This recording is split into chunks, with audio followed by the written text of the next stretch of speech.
Salut les amis, j'espère que vous allez très bien. Je suis ravi de vous retrouver à nouveau sur Easy Training pour vous parler d'un sujet qui est extrêmement important lorsque vous souhaitez vous lancer dans le domaine du DevOps. Écoutez attentivement et n'hésitez pas à partager la vidéo autour de vous. Alors, généralement quand vous travaillez sur votre poste, vous avez une machine virtuelle sur laquelle vous avez installé vos utilitaires, vos applications et ainsi de suite. Donc là, je me représente ici avec des lunettes. Bon, je ne me suis pas encore amélioré en dessin, hein, mais ça ne saurait tarder les amis, je garde la foi. Alors, l'une des problématiques que nous rencontrons, c'est que lorsqu'on a par exemple une application ou un utilitaire qui ne fonctionne pas, ou un déploiement qui ne fonctionne pas, on se pose la question, est-ce que c'est lié à d'autres utilitaires que nous avons déployés? Est-ce que c'est lié à des prérequis que nous n'avons pas, ou qui entrent en conflit éventuellement avec l'application que nous souhaitons développer? Bref, nous devenons parano. Et très souvent, la solution que l'on utilise, c'est de repartir d'un environnement vierge afin d'installer uniquement l'application où nous rencontrons des difficultés. On veut vraiment partir d'un environnement complètement vierge que nous maîtrisons et tester rapidement l'application et ensuite supprimer ces environnements-là. Sauf qu'il y a un temps et un coût à mettre en place ces environnements temporaires. C'est donc à cette problématique que nous allons répondre dans le cadre de cette vidéo, c'est-à-dire je vais vous expliquer comment est-ce que vous pouvez rapidement tester vos applications, vos infrastructures, vos déploiements sur des environnements vierges où vous avez juste des outillages installés dessus et qui sont prêts à être exploités. Alors, vous avez des opérateurs tierces qui vous proposent en fait d'avoir des environnements disponibles. Vraiment des environnements assez sympathiques. Du Kubernetes, du Docker, de l'Ansible, du Jenkins, etc., etc., etc. Et ce sont des environnements qui sont généralement temporaires, ce qui ne nous dérange pas. Des environnements qui sont temporaires. Qu'est-ce que ça signifie? Imaginons, je lance par exemple le déploiement d'une de mes applications Kubernetes et je me rends compte qu'elle ne fonctionne pas. Et comme je suis parano, je vais me dire, mais je sais que les manifestes que j'ai écrits sont corrects. Je sais que mes manifestes sont bons. Les fichiers YAML. Pourquoi est-ce que ça ne fonctionne pas? Rapidement, je peux provisionner donc dans ces environnements-là un environnement avec déjà Kubernetes installé dessus. Donc tout est déjà prêt. Je le déploie. Et ensuite, je commence directement à l'exploiter. Je vous dis les amis, vous allez gagner énormément de temps. Et même quelquefois, lorsque j'ai des démos à faire à des étudiants, je n'ai pas un PC avec des ressources suffisantes, avec la virtualisation installée dessus. Et du coup, je veux rapidement une infra pour faire mes tests. Parce que mon problème à moi, ce n'est pas le fonctionnement de Kubernetes. Non, c'est que je veux en fait tester mon application, c'est tout. Je veux déployer mon application, je veux tester des choses. Donc, je veux que l'outil soit déjà fonctionnel. Je n'ai pas envie de perdre du temps sur le déploiement des outils. C'est pour cette raison, effectivement, que ces solutions qui sont hébergées dans le cloud sont vraiment une aubaine lorsque vous voulez rapidement apprendre des outils et tester rapidement des choses. Ces environnements-là sont magiques et je les conseille énormément. Là, j'ai déjà planté le décor. On va maintenant rentrer dans le fond du sujet. Alors, vous me direz, mais Diran, étant donné que ces environnements sont temporaires, si on termine éventuellement la manip qu'on a à faire, l'environnement sera supprimé et va partir avec toutes les données. Oui, les amis, l'intérêt, c'est de vous donner des environnements que vous pouvez utiliser de façon temporaire et ensuite, les ressources seront allouées à autre chose. Mais vous pourrez en créer autant que vous le souhaitez, bien évidemment. Mais l'environnement sera temporaire. L'environnement aussi ne vous sera pas forcément dédié parce que vous partagez l'infrastructure sous-jacente qui tourne par exemple sur des cloud providers, donc des machines virtuelles dans le cloud, par exemple AWS pour certaines plateformes. Mais du coup, vous n'avez rien loué en fait. Souvent, ces plateformes-là sont gratuites. On verra les tarifications par la suite.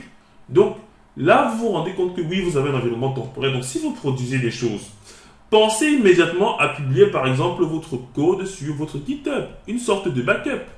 Vous voyez? Une sorte de backup.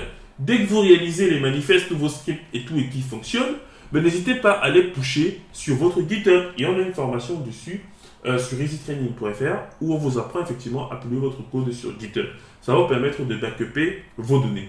Et si vous avez utilisé certaines commandes, n'hésitez pas à utiliser donc sur Linux la commande history parce que je crois que ces environnements-là sont généralement sur du Linux. à utiliser la commande history pour avoir en fait toutes les commandes que vous avez utilisées dans ces environnements-là et les exporter par exemple dans un fichier et les rapatrier sur votre machine. Bref, ce sont des environnements qui ont souvent une durée de vie limitée, 1 heure, 2 heures, etc. Mais vous pouvez en créer autant de fois que vous le souhaitez. Mais très sincèrement, ayez vraiment une stratégie pour récupérer vos données. Moi, j'utilise énormément GitHub pour publier mon code. Et lorsque je crée un nouvel environnement, mais du coup, je récupère le code en question que j'ai mis sur mon GitHub, etc., etc. Donc, faites attention à ça. Pensez vraiment à la récupération de vos données essentielles. Et aussi, ne venez pas mettre sur ces environnements des données sensibles, les amis. C'est vrai que c'est des environnements temporaires, mais on ne sait pas in fine ce qui se passe ici. On ne sait pas s'il y a une utilité malveillante qui va scanner les environnements des gens et récupérer des choses. Bien évidemment, on va donner à cette plateforme-là le bénéfice du doute. Mais attention à ne pas embarquer les données sensibles de votre entreprise pour faire vos tests sur ces environnements-là. Vraiment, les amis, je ne vous le conseille pas. Et autre chose intéressante, les amis, c'est que vous aurez la possibilité, si par exemple en local, vous avez un cluster Kubernetes qui est par exemple en 1.20, vous aurez la possibilité d'utiliser par exemple des environnements Kubernetes qui sont en 1.24 et tester si votre code est compatible avec la version Kubernetes 1.24. Donc ce n'est que du bonheur de pouvoir tester en fait sur ces environnements temporaires-là. Dans l'univers de la formation, nous avons souvent besoin de ce genre de plateforme. Je vous explique très rapidement. Alors, très souvent, quand on anime des cours, on a des étudiants, voilà, qui sont sur leur PC, etc. Voilà. Et nous, le formateur, on est souvent là. Très bien. Alors, ce qui se passe, c'est que pendant le cours, on a souvent des personnes qui ont des PC qui ne supportent pas en fait les outils que nous sommes en train de déployer. Donc, qu'est-ce qu'on fait à ce moment-là? Mais du coup, on leur provisionne en fait des environnements qui peuvent être temporaires, hein, il n'y a pas de souci, sur lesquels on peut rapidement tester, sur lesquels ils peuvent rapidement tester en fait et faire chacun des TP. Mais bien évidemment, il faudrait pour ça que les TP en fait épousent les besoins de ces environnements-là. C'est très important. Il faudrait des TP qui par exemple puissent se faire aisément en 1 heure par exemple.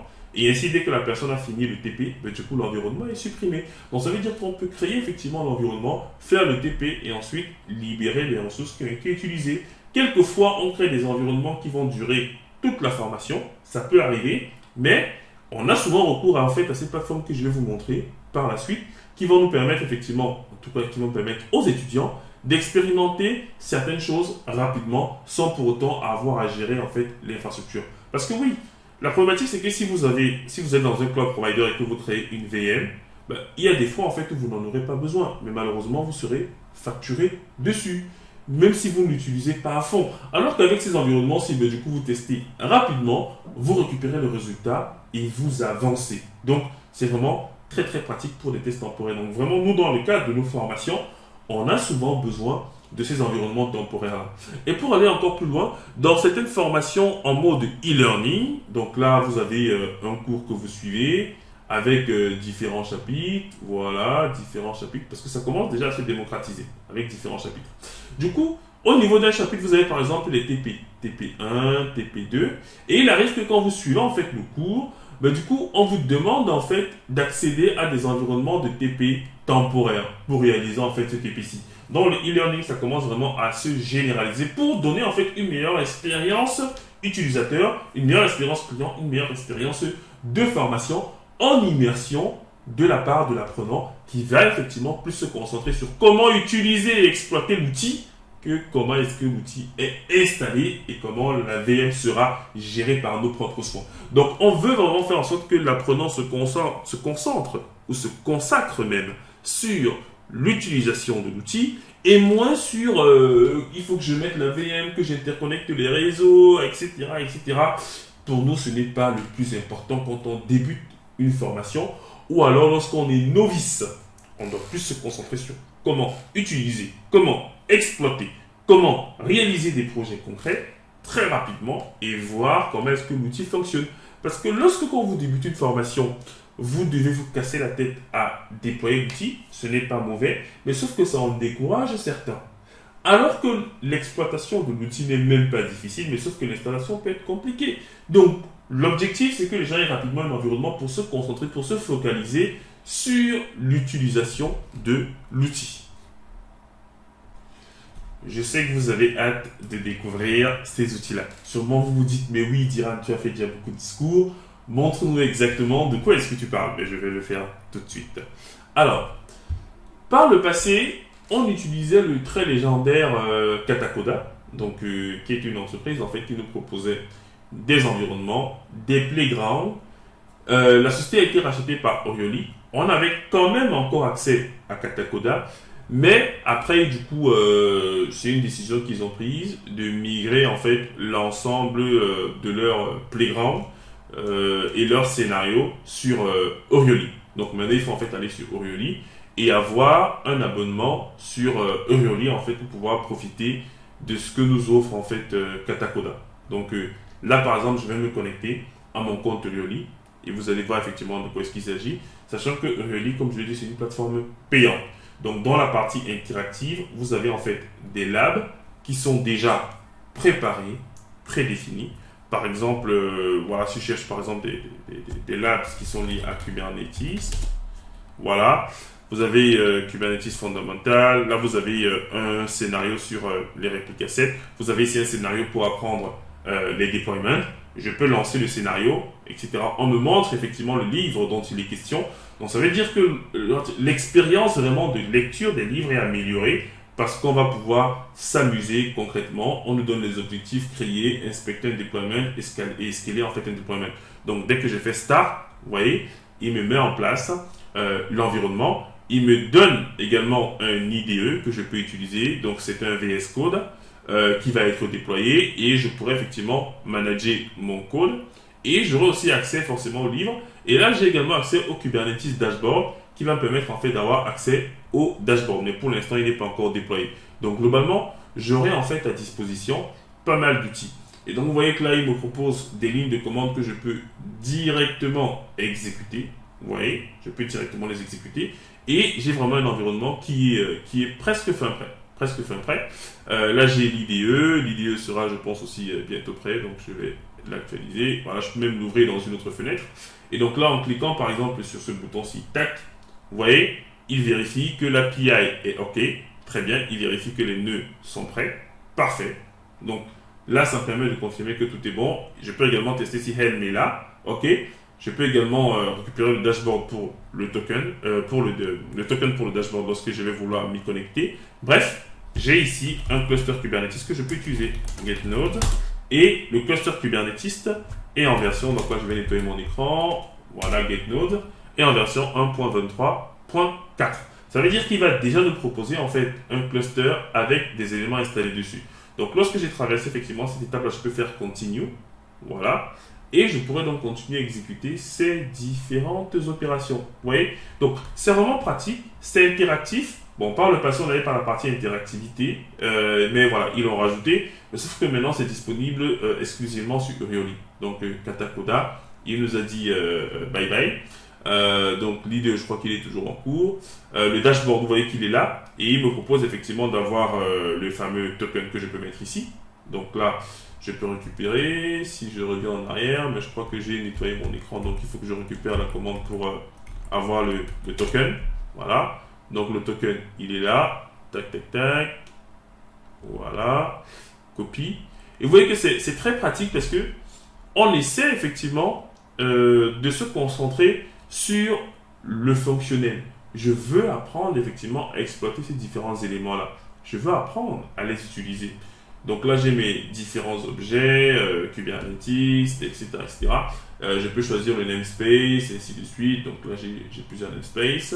J'ai le fameux kubesystem, où il y a mes pods fonctionnels.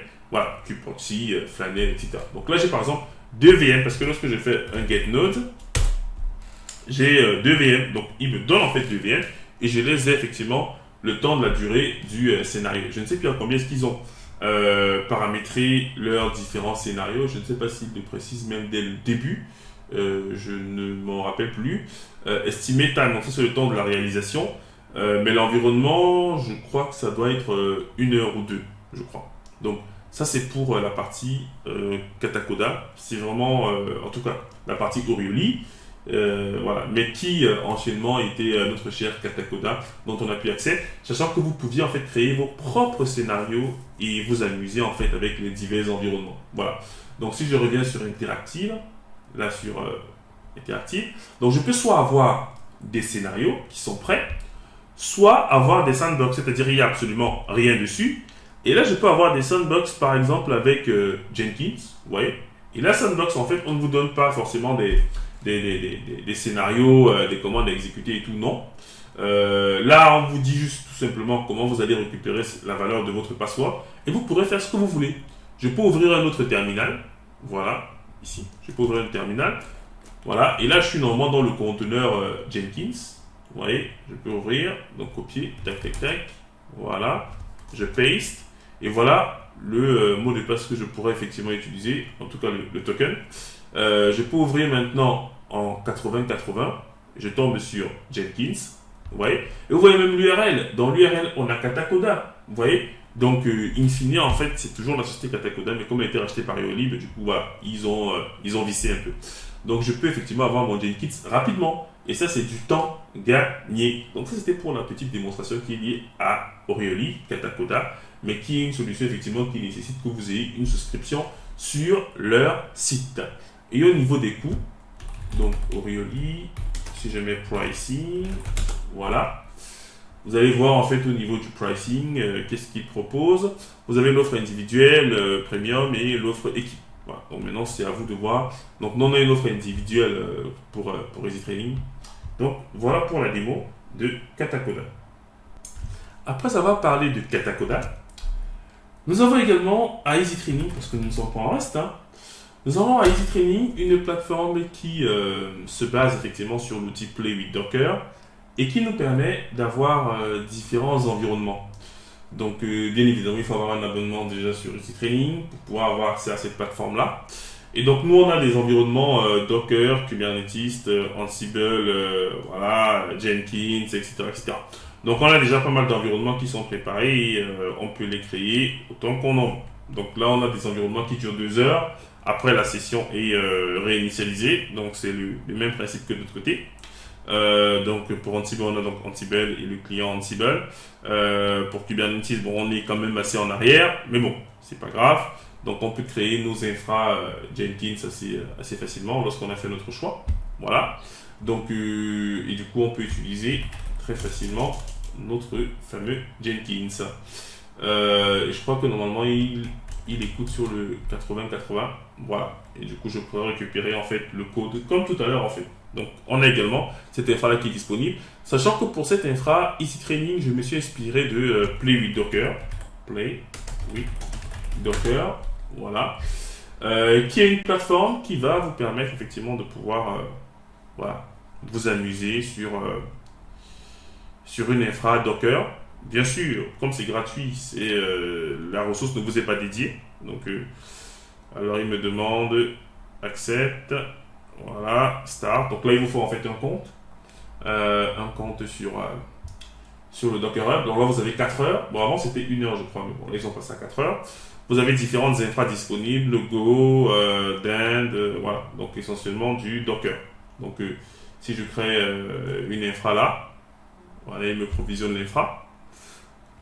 Donc, je vous ai dit, il y a beaucoup de gens dessus. Donc, par exemple, la création peut être très longue parce qu'il y a pas mal de monde sur ces plateformes-là. Si je reviens par exemple sur celle de Easy Training, vous allez voir que c'est beaucoup plus rapide parce que, voilà, il n'y a peut-être pas beaucoup de monde, en tout cas pas autant que chez Play with Docker, parce que là, c'est une plateforme publique. Vous voyez que là, j'ai provisionné rapidement un environnement Docker et j'ai du Docker. Là également, vous voyez, ils ont provisionné mon environnement, ça a pris un peu de temps, mais j'ai l'environnement qui va bien. Donc, vous voyez que c'est quand même un peu lent hein, par rapport à ce que moi j'ai fait. Docker PS, ça arrive assez rapidement. Donc là, maintenant, je peux tester par exemple mes conteneurs, etc., etc., et le faire assez rapidement. Donc, vous avez Play with Docker et vous avez également l'équivalent pour Kubernetes. Play with Kubernetes. Voilà. Donc, Play with Kubernetes, même chose. Là, on peut utiliser du coup le compte GitHub. Voilà. Et vous avez donc la possibilité, 4 heures également, vous avez la possibilité de déployer donc votre Kubernetes. Voilà. et d'avoir un environnement prêt à utilisation. Vous voyez que très souvent il y a pas mal de monde dessus, donc c'est assez lent. Et même sur Easy Training, souvent quand vous avez plein d'apprenants, plein d'étudiants, mais du coup ça peut arriver que ce soit extrêmement lent. Donc je demande toujours aux gens voilà, de travailler souvent en local quand c'est possible, ou d'aller sur des plateformes où il faut avoir un compte dessus. Mais voilà, tout ce qui est public, souvent ça rame un peu. Vous voyez, depuis que je demande un cluster Kubernetes et il n'est toujours pas là. Vous avez vu que sur Katacoda, donc sur Urioli, ben, ça allait très très vite. Voilà. Donc oui, il y a cela à prendre en compte. Donc nous avons notre propre plateforme à Easy Training pour nos étudiants qui font notamment nos bootcamps et ainsi de suite, parce que dessus on a déployé Ansible, Jenkins, bref les modules que l'on fait en fait pendant le bootcamp. Mais vous avez également Play with Docker qui est également une bonne solution de contournement complètement gratuit. Ensuite vous avez donc là vous avez le cluster qui est finalement venu. Vous avez également Play with Kubernetes. Voilà. Donc voilà les différents Play with. Et là je vais dire Play with Easy Training. Je vais maintenant vous partager une autre plateforme que j'ai découvert récemment et qui est vraiment excellente. Alors, je pense que c'est des personnes qui travaillent notamment sur le projet Katacoda qui ont en fait mis en place cette plateforme-là. Je dis je soupçonne, je ne sais pas exactement qui sont les personnes qui sont derrière cette plateforme-là. Et elle s'appelle Killer Coda.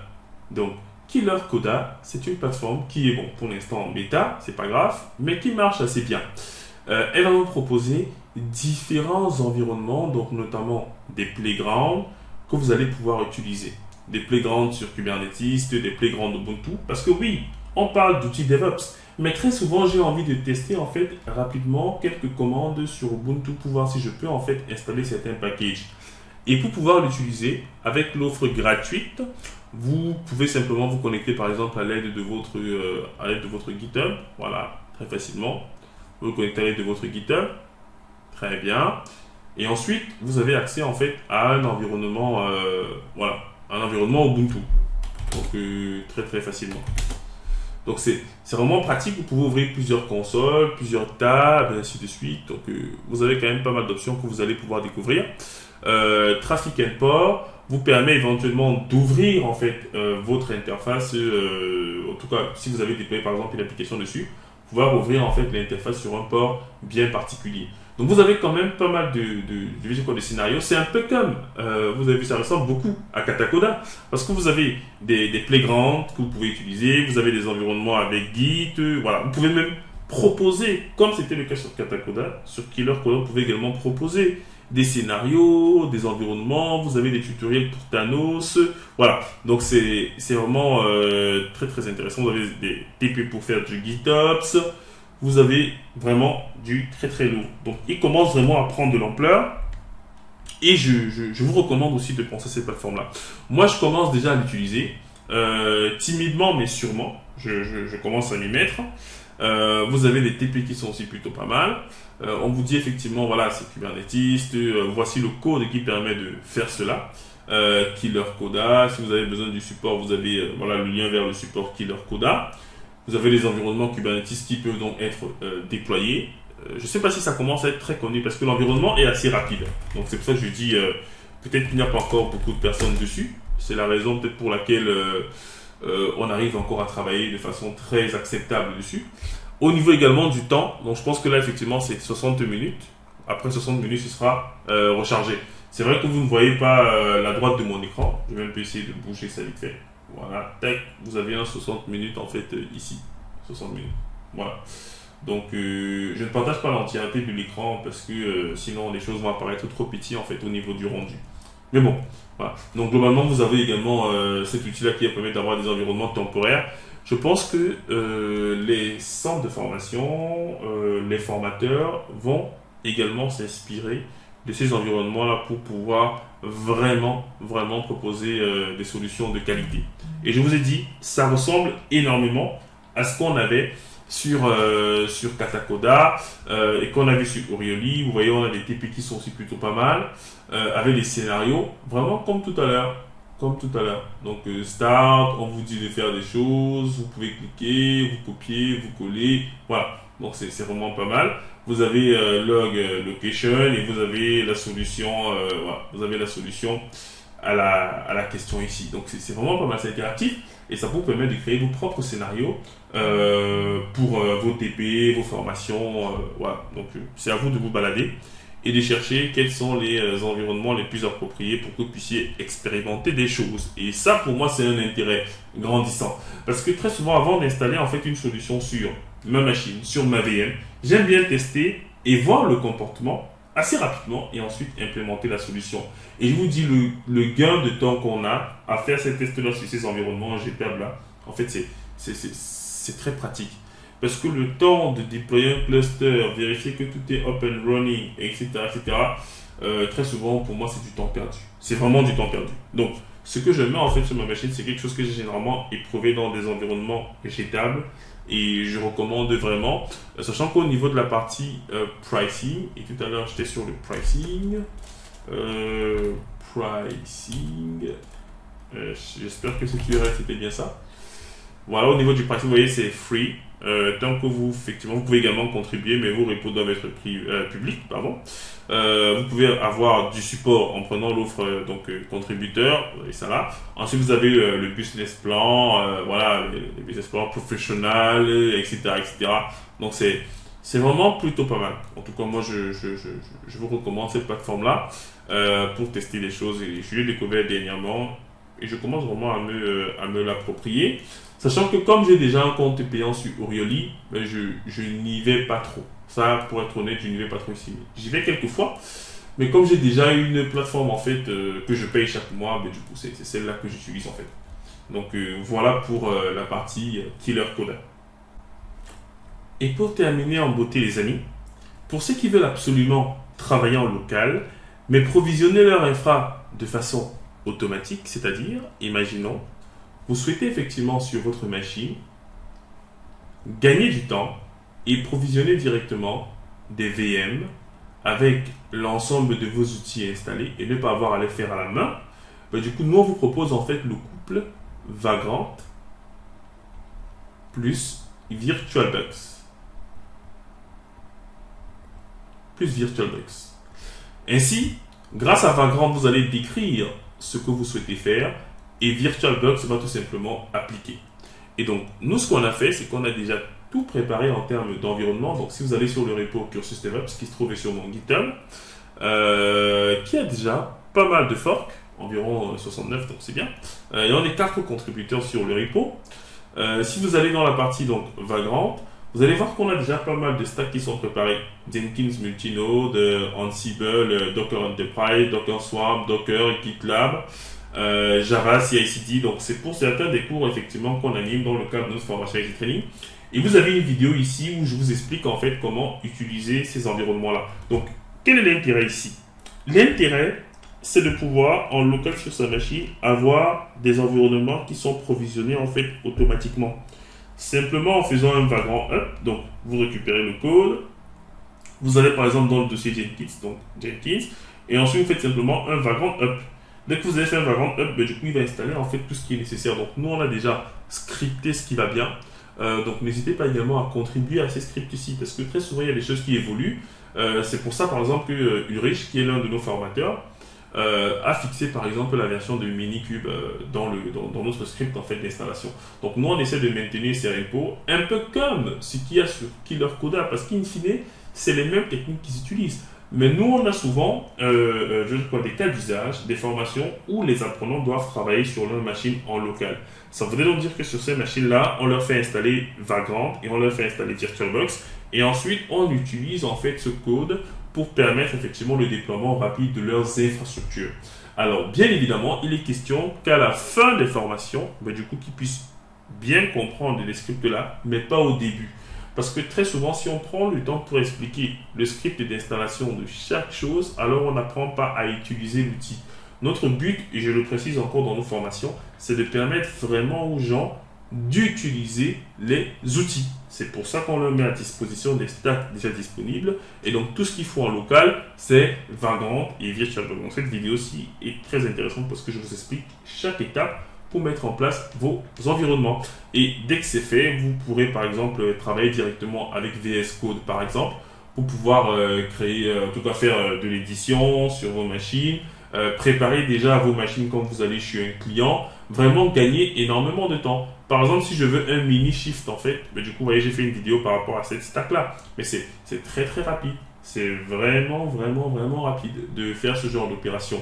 Donc, si je veux un Kubernetes en multi-node, mais du coup, j'ai déjà en fait une stack qui permet de déployer le mini cube, le Kubernetes avec un master et plusieurs workers. Donc, si c'est déjà scripté, c'est déjà automatisé. Donc, vous prenez, vous exploitez et ça vous permet de gagner énormément de temps. Si par exemple vous souhaitez supprimer votre environnement et en créer un à partir de zéro, ben, du coup, tout a déjà été scripté. Vous récupérez le repo, vous allez dans le dossier qui va bien pour votre stack et vous faites un vagrant up et vous avez tout ce qui va bien. Donc, voilà ce que je voulais vous partager, les amis, en ce matin, pour vous aider en fait à apprendre le DevOps et surtout en ne vous préoccupant pas de la problématique liée à l'infrastructure et plus apprendre à exploiter les outils parce que je pense que l'apprentissage pour des personnes qui débutent, c'est très souvent d'apprendre d'abord à manipuler et ensuite ils vont pouvoir apprendre comment les outils se déploient parce que souvent les prérequis pour comprendre le déploiement des outils nécessite souvent des bases en administration, système et réseau.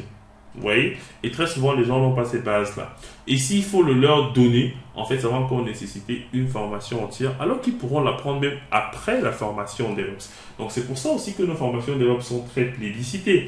Parce que à l'intérieur de ces formations, on apprend vraiment aux gens à exploiter des solutions, on leur apprend à utiliser des outils, et surtout, on leur fait gagner énormément de temps qu'ils auraient perdu, en fait, en mettant en place eux-mêmes les outils. Ils pourront apprendre après le bootcamp à mettre en place des outils. Donc c'est notamment dans cette formation bootcamp-ci qu'on utilise en fait ces outillages que je vous ai présentés. Je reviens encore sur la notion d'environnement de TP parce que c'est très déterminant dans le cadre de l'apprentissage. C'est pour ça que j'ai fait une vidéo qui parle de ça. Vous avez les témoignages et ainsi de suite, etc. Mais je mets quand même en avant ces éléments-là. Et c'est très important d'avoir de bons environnements, même si c'est des environnements temporaires, pour pouvoir travailler et surtout éliminer des éventuelles possibilités de confusion ou d'interopérabilité, voilà, ou de problèmes de prérequis dans l'exploitation des outils que vous aurez à manipuler. Sur ce, les amis, n'hésitez pas à partager cette vidéo autour de vous à ceux qui souhaitent se lancer dans le DevOps ou apprendre des technos très rapidement. Et moi, je vous dis à la prochaine vidéo sur Easy Training. Allez, ciao, ciao.